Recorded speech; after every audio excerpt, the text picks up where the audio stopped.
Antes de eu começar a contar essa história, permita-me apresentar-me. Meu nome é Tanaka. Eu sou um grande fã de luta livre. E quando criança, eu sempre pedi aos meus pais para me deixar assistir a WWE no SBT. Sim, eu já tinha consciência de que aquilo, na maioria dos casos, era falso. Mas eles ainda não. Particularmente, eu nunca me importei com isso. A única coisa que me importava ao final de tudo era ver o Kane, meu lutador favorito, aplicando chokeslams em todo mundo. Nos últimos tempos eu venho tendo alguns problemas para acompanhar o Raw e o SmackDown.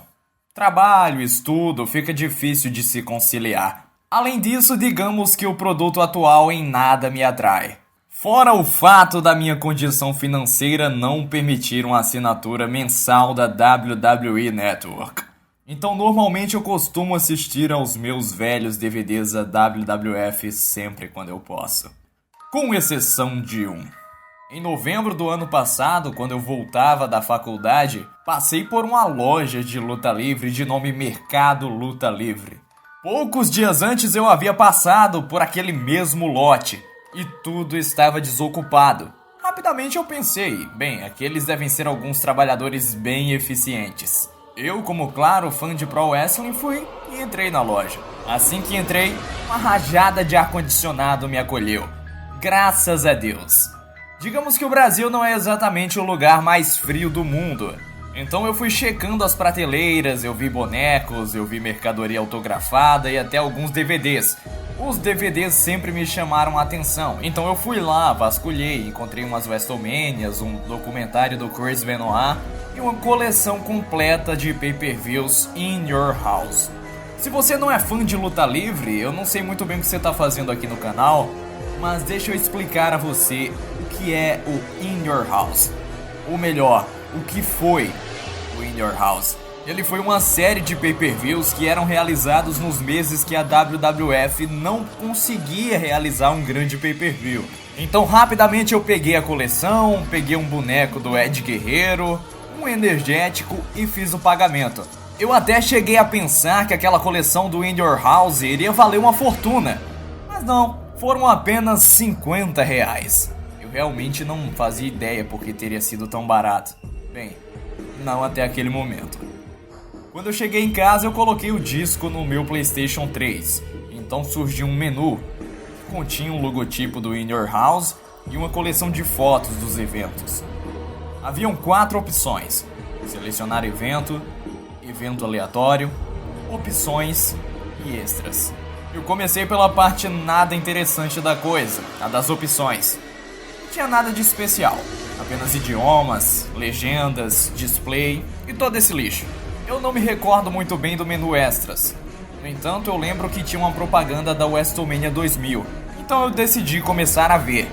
Fui para Select Event e ele me levou para uma lista de pay-per-views in your house. Todos os 28 deles.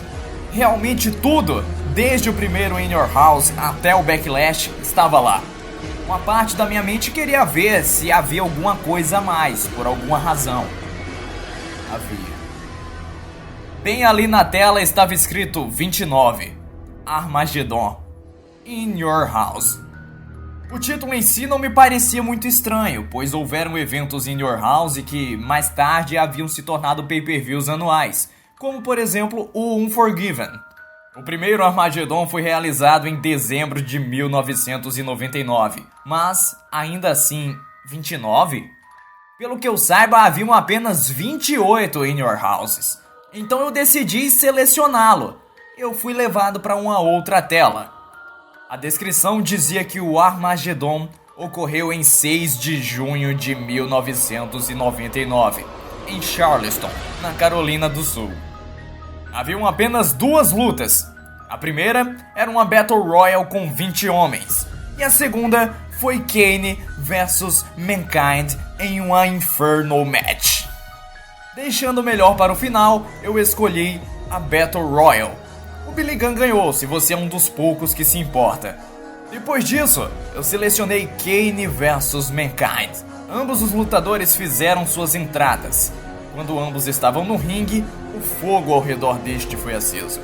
E a luta oficialmente estava valendo. Era uma luta normal, o Kane já havia aplicado alguns dos seus golpes, o Mankind também já tinha aplicado alguns dos seus golpes e a gente já tinha visto até os seus finisher moves. Eu, pessoalmente, me senti muito orgulhoso de mim mesmo. Eu tinha encontrado um evento perdido da WWF. Ainda assim, por que o Vince McMahon removeu todos os vestígios deste pay-per-view da história? Eu estava prestes a descobrir. Kane estava indo muito bem, então ele agarrou o Mankind pelo pescoço. E eu, sabendo muito bem o que estava por vir, sorri como se eu fosse novamente uma criança. O Big Red Monster levantou o Mankind e o arremessou às chamas. O gongo soou, sinalizando que Kane havia vencido a luta. Então, a gritaria começou. Gritos horríveis, agonizantes, que só podem ser descritos como um choro de bebê ao contrário. A câmera mostrou o rosto de Mankind e o que eu vi foi aterrorizante. Digamos que eu sou um pouco imune a imagens perturbadoras, mas isso foi acima de tudo que eu já havia visto. Mankind estava em chamas. Final normal para um Inferno Match, certo? É assim que você ganha a final. Mas aquilo foi diferente. Você podia ver claramente a sua pele derretendo, mostrando carne e até mesmo ossos em alguns pontos. O seu cabelo estava chamuscado. As luzes na arena estavam desligadas, mas as chamas ainda estavam acesas. Isso continuou, enquanto a música tema de Kane tocava, e tocava, e tocava. Finalmente, Jim Ross, o comentarista da época, correu com um extintor de incêndio e apagou as chamas em Mankind. O seu corpo não movia 1 centímetro. Os paramédicos chegaram e levaram-no para fora da arena. A televisão ficou preta e eu estava de volta ao menu principal. Agora, sendo um conhecedor de luta livre, eu sabia o que era legítimo e o que era falso. E aquilo foi muito legítimo. Não havia nenhuma maneira, especialmente em 1999, que uma queimadura tão horrenda pudesse ser falsificada como aquela, ao vivo, na televisão. Caramba, eu não acho nem que isso é possível nos dias de hoje. Eu não conseguia tirar a imagem de Mankind do meu cérebro. Então eu voei para o meu computador e escrevi em um site de fãs sobre a minha experiência o mais rápido que eu pude. Apenas uma pessoa sabia do que eu estava falando, e ela me disse que Mankind não era originalmente Mick Foley. O personagem foi interpretado por um lutador desconhecido que morreu após essa Inferno Match. O pay-per-view nunca chegou a ir ao ar ou mesmo a ser mencionado novamente, e Mick Foley virou Mankind. Foley, no entanto, tinha sido sempre Cactus Jack e Dude Love. Mankind foi chamado de terceira face de Foley por causa da semelhança com o outro lutador que Mick possuía. Na manhã seguinte eu fui até a loja para perguntar ao gerente sobre o DVD. Coincidentemente, o local fora aberto no dia de finados. O gerente disse que encontrou o DVD no mercado negro e pensou que seria perfeito para colecionadores. Eu não toquei nesse disco nunca mais.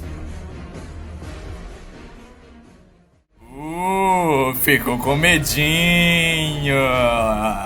Essa, pessoal, é a mais famosa creepypasta relativa à WWE. A gente trouxe aqui para o seu canal Rádio de Pilha Driver para dar uma diferenciada. Ela não é de minha autoria, originalmente ela foi escrita em inglês. Tem uma versão em português, eu vou deixar o link para vocês aqui na descrição. Mas se você gostou, deixa o seu joinha, compartilhe para os seus amigos essa história maluca. Você acredita? Bem, se você acredita, deixe aí nos seus comentários também, tá bom, pessoal? Tchau, tchau, galera.